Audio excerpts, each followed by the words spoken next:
C'est l'une des pages les plus sanglantes de la colonisation française en Algérie. En 1852. L'armée coloniale envahissait le sud du pays et massacrait des centaines de civils à Laghouat. Vraiment, personne n'y échappe. Les enfants, les femmes, les vieillards. La rue Laghouat évoque peu de choses pour celles et ceux qui la traversent quotidiennement au cœur de la Goutte d'Or. Il est pourtant important que ces actes barbares de l'armée française soient enfin connus.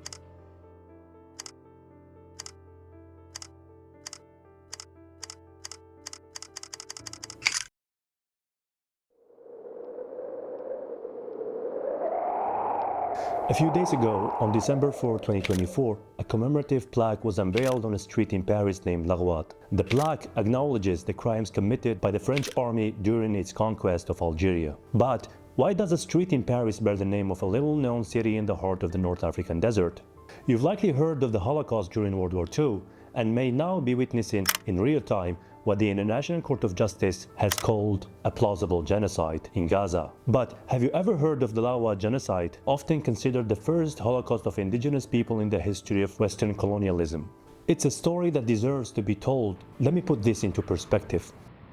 In 1830, France invaded Algeria, expecting to subjugate the entire territory within a few years. However, what seemed like an easy conquest turned into a prolonged nightmare. French forces met fierce resistance from locals whenever they ventured deeper into Algeria. To break this resistance, the French military resorted to terror tactics and massacres designed to terrorize the locals and prevent uprisings.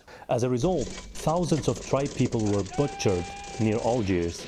Hundreds, mostly women and children, were burned alive in caves, and thousands of Zaatcha tribe people were slaughtered. By mid-1800s, this brutal policy has subdued most Algerian resistance, including that of the famed freedom fighter Amir Abdel Qadir. France had secured northern Algeria and reached the edges of the Sahara.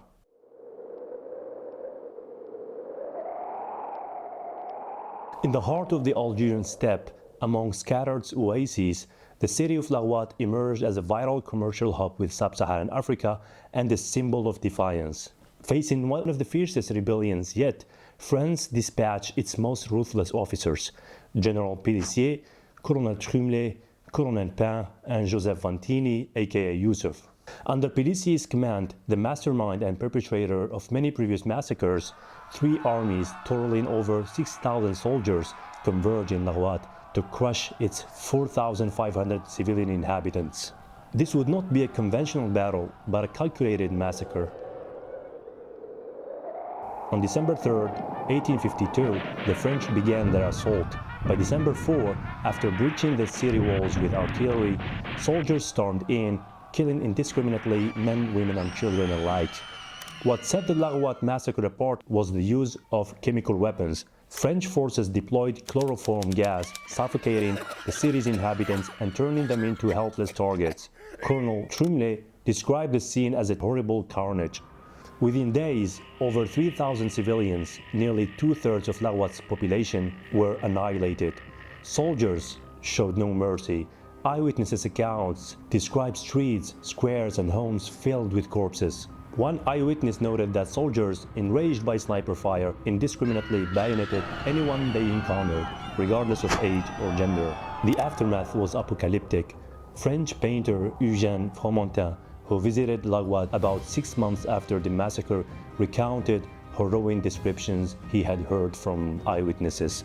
He spoke of streets that had reeked of death, littered with hundreds of bodies and blocked by barricades of corpses.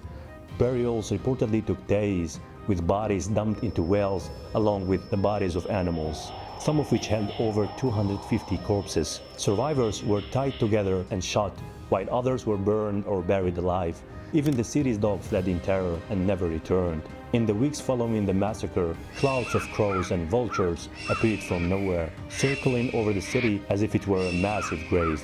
Fromentin wrote, "It is said that for a long time the city smelled of death, and I'm not sure that the smell has completely vanished." The massacre, referred to in Algerian oral tradition as Am al-Khalia, the year of annihilation, became a lasting symbol of colonial brutality.